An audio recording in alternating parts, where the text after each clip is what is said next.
Shalom Chavarim.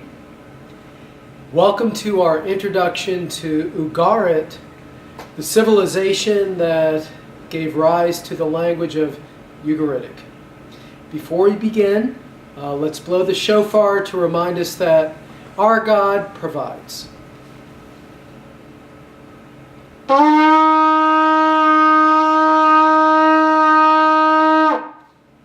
Amen.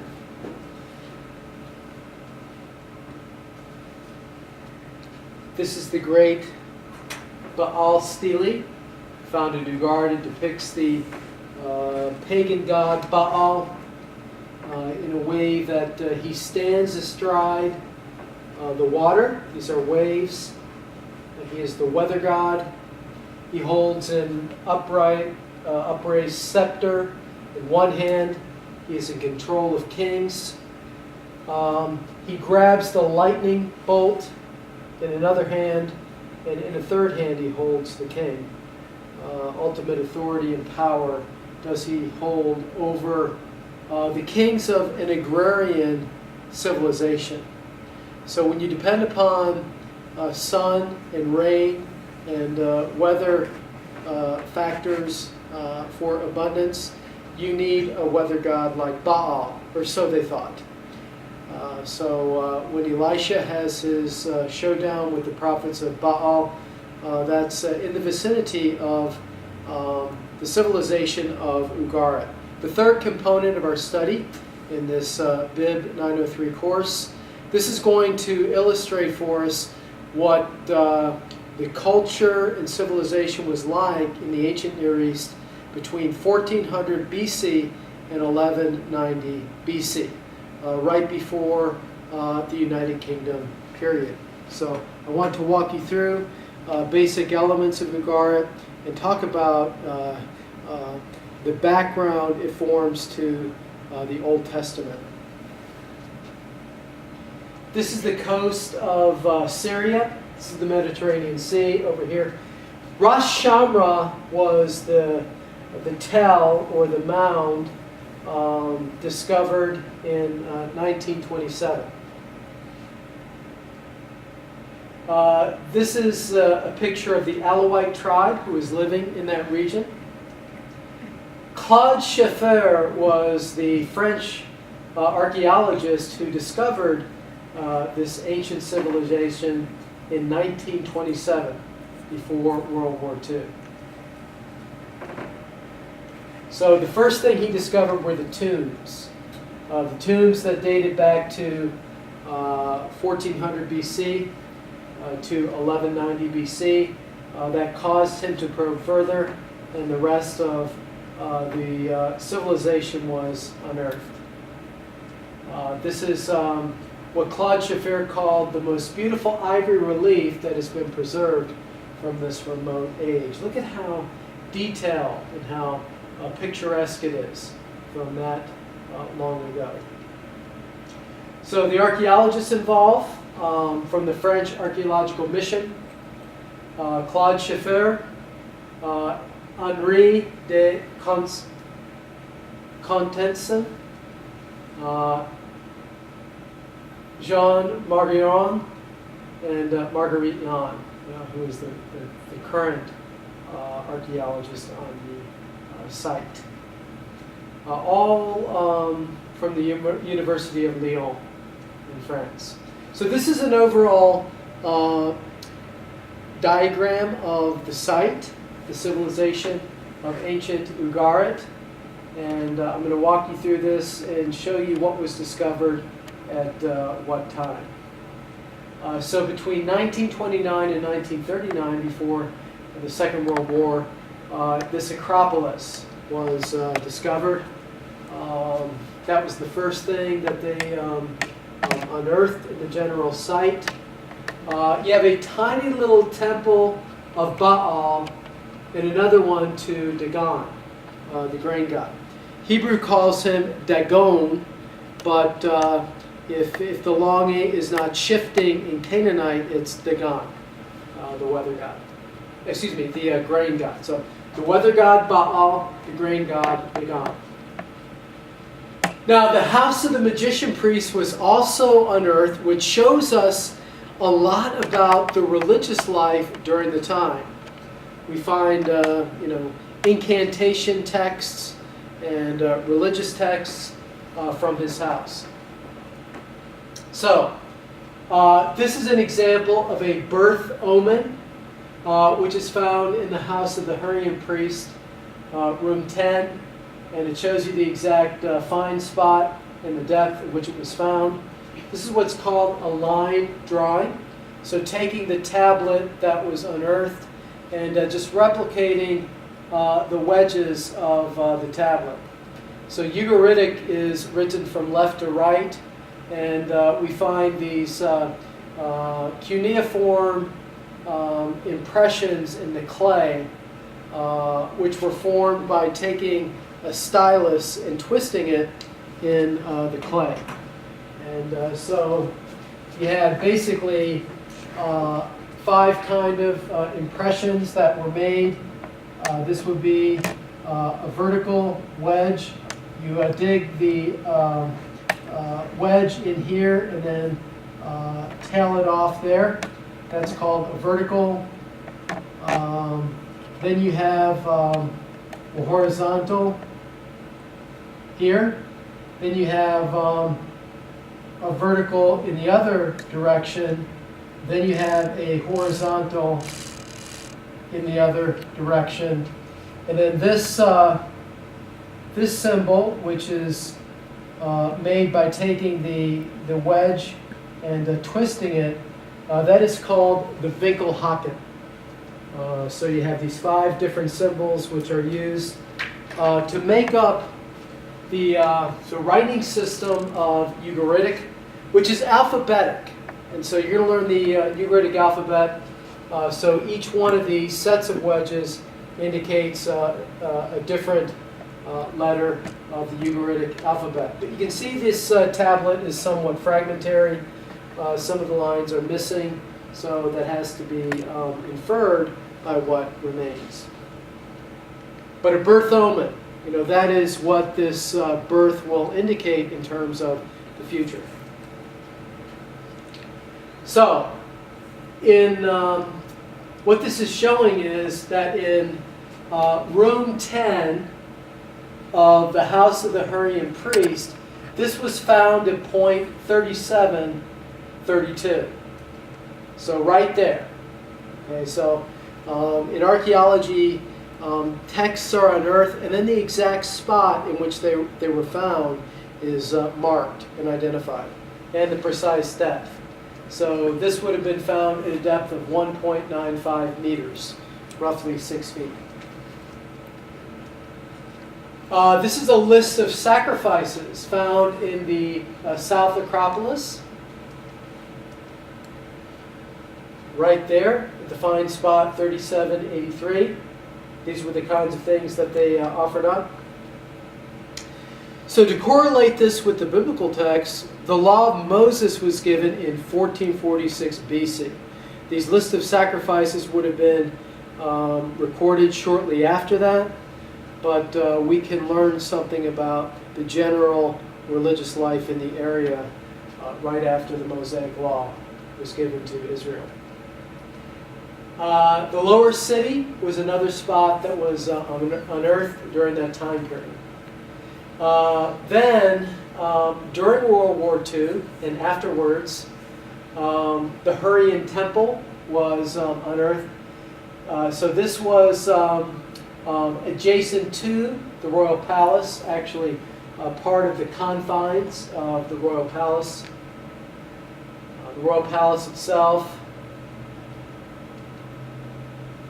a 4-pillared building was also discovered. Then between 1953 and 1974, we have the residential quarter of the Royal Palace was discovered. The South Palace between 1964 and 1965. Then the North Palace was unearthed, 1968 to 1971. Then we have deep probes are significant milestones of excavation which happen with any archaeological site. A deep probe was made there in 1953 to 1960. Another deep probe in the Royal Palace in that time period, and then one there called Sondage H, which is 1962 to 1974. From 1975 to the present, we have the South Acropolis, which began in 1986, and the South City. So this is currently in a work in progress. The journal which collects the discoveries of the excavations to Ugarit is called the Ugaritic Forschung, the German periodical.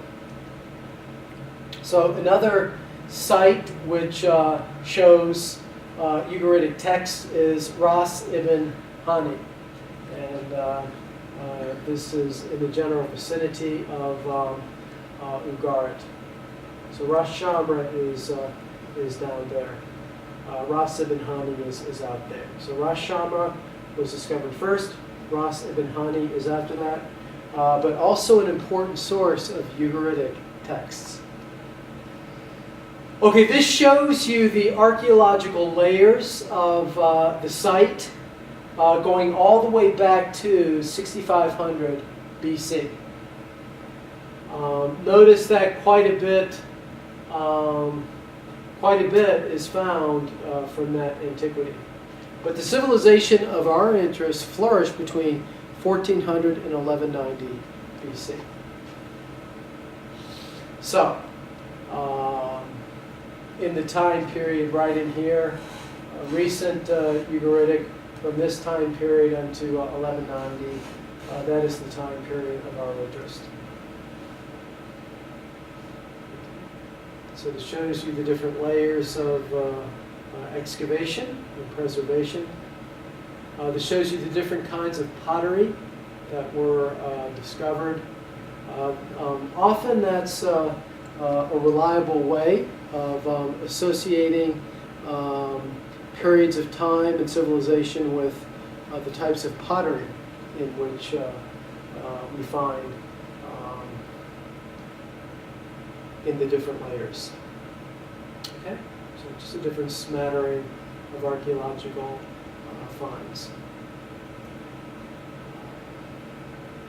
Beautiful pottery showing an influence of different seagoing peoples being right there on the coast of the Mediterranean Sea. So here's an example of some pottery found by Sondage in 1953.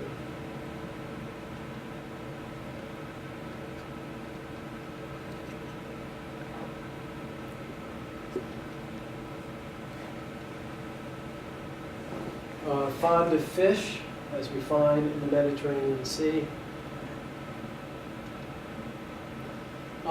This seems to be a series of inkwells that are found in some kind of scriptorium kind of environment in the civilization of Ras Shamra, Ugaritic. Okay, fortifications are there at the entrance to the royal palace, and then down here, the main entrance into the city. So if you're coming from the sea, you would enter the royal palace from there. If you're just generally coming to the city from the south, you would enter the main entrance. Now, here's a schematic of the palace, which took up roughly 1/8 of the city footprint. And this is very instructive, because remember how Solomon, years later, will spend 7 years building the temple and 13 years building his own palace. So he has this kind of prototype at Ras Shamra, north of Israel. So it's a very big, large complex, because the thinking was, if the king is great, the civilization is great. So they wanted the king to have a big palace. So you would enter the fortified gate, and you would proceed this way to enter into the throne room. So a very hallowed and reverential approach was made to go before the king. So these are different rooms which we will talk about shortly. These are the tombs of regal people right there within the palace confines. Notice there was also a garden, different libraries. The Hurrian Temple is up there. Okay, so here's an example of something that was found in the palace. It's a letter found in the Central Palace, Court 5. So there's Court 5. It would have been found right there. So you have all these texts found in Ugaritic, roughly 1,500 found in the overall site. So right there, that text was found. There's a big garden, which kings enjoyed and appreciated. The Hurrian Temple is up there. Apparently, being in a hurry is not a modern phenomenon only. You know, back in the days of the Ugaritians, some folks really were busy, and so when they wanted to make a sacrifice, they wanted to do it as quickly as possible. So the Hurrian Temple was kind of like an express lane in the grocery store. So they made a special temple for people that were hurrying. They could kind of drive through, make their offering, and go on to the next thing. That's a joke, actually. The Hurrians were people. And they were in a hurry, believe me. Okay, so this is the great Baal Stele, which I introduced in the beginning. He is the weather god, so he holds the lightning bolt in his hand. He stands astride the water. Okay. What is the climax to Elisha's showdown with the prophets of Baal? It's when God ends the drought after 3 years, showing that he alone is in charge of the weather. But Baal was the main deity worshipped up in this region of Syria. He stands astride the water. I wonder if there's an allusion there when Jesus comes walking on the water on the Sea of Galilee, showing that he has complete mastery over the elements. The disciples are scared to death. They think they're going to die out on the Sea of Galilee, and here comes Jesus walking upon the water. If you can walk on the water, you have complete mastery over it. Here's another statue of Baal. They depicted him with very human-like features. This little skirt looks almost Egyptian in its nature. This would have been a gold-plated bronze representation of Baal. And notice the helmet as well. Now these are anchor weights, because what would happen is people traveling on the sea would be so afraid of dying on the sea that when they came into the port, they would be careful to offer up an offering in thanksgiving for safe sea travel. So these anchor weights were offered either after safe sea travel or before safe sea travel, and this is what they look like in line drawings. So some of them were found in the house of the magician priest. So we also have dedicatory inscribed adzes, which are kind of votive weights offered up to a god. Also at the magician priest's house. Now up here at the Hurrian Temple and the center of the city, we have sanctuary of rhytons. This is a rhyton in the form of a stylized bull's head.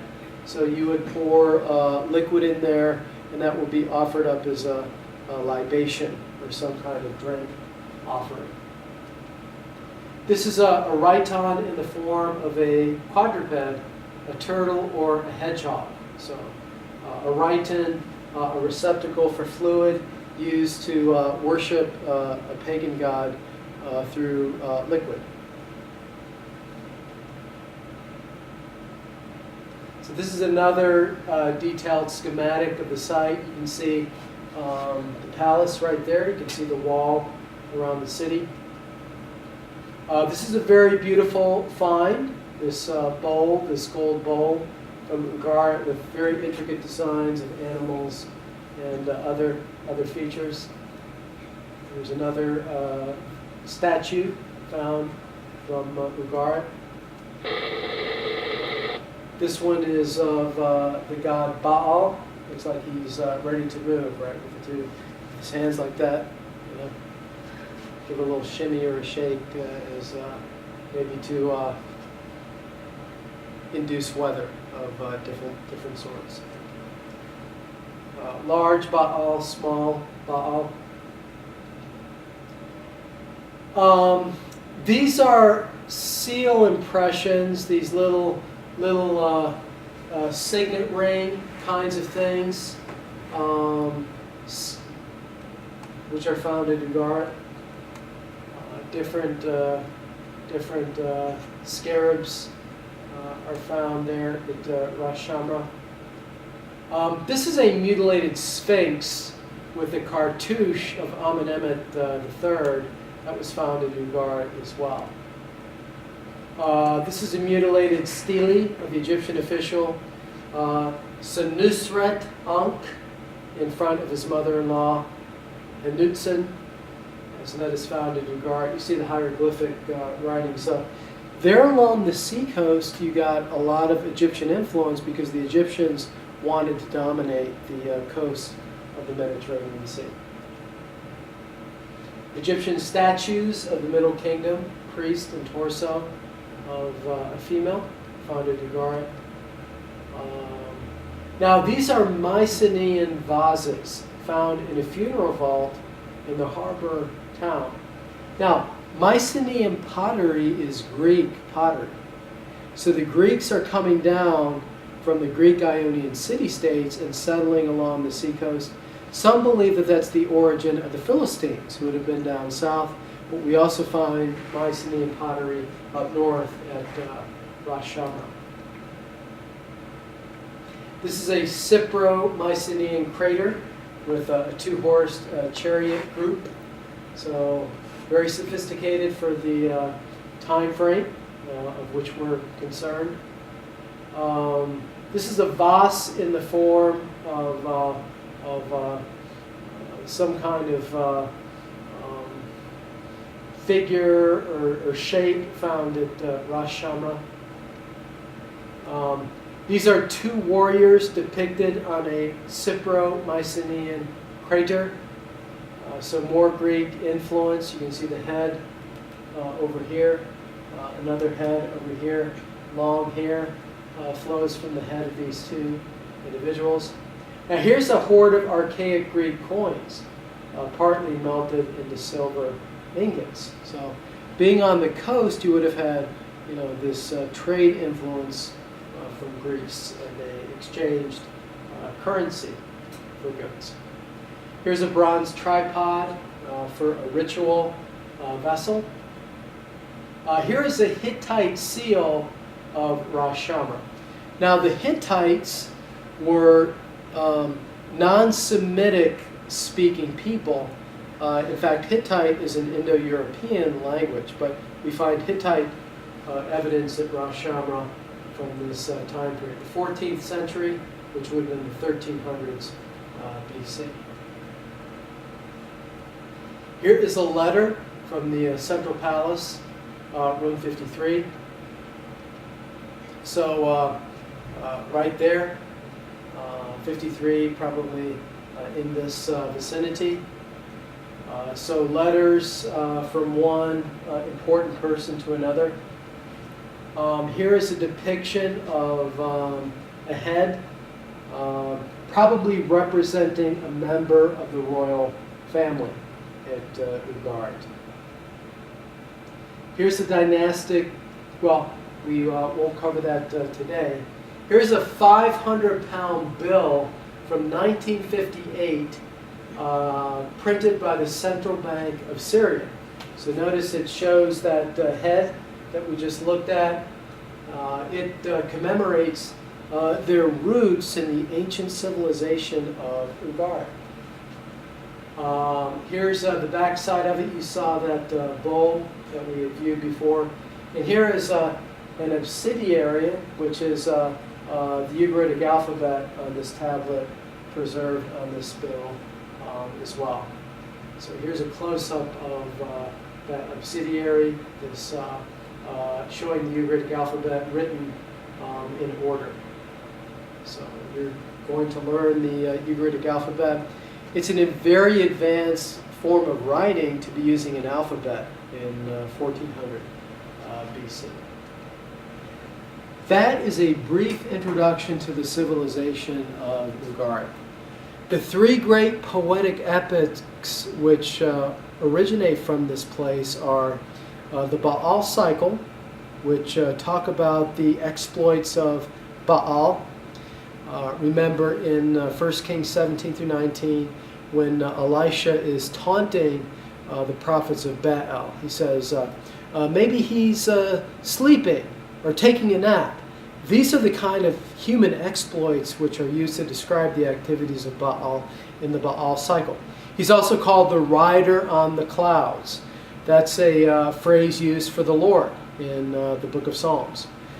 So we have the Baal cycle, one of the three great poetic epics of Ugarit. We have Kirta, the Kirta epic. Then we have Akkad.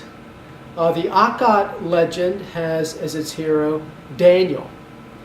And so we read in Ezekiel 28, verse 3, when Ezekiel writes against the king of Tyre, he says, "Behold, you're wiser than Daniel."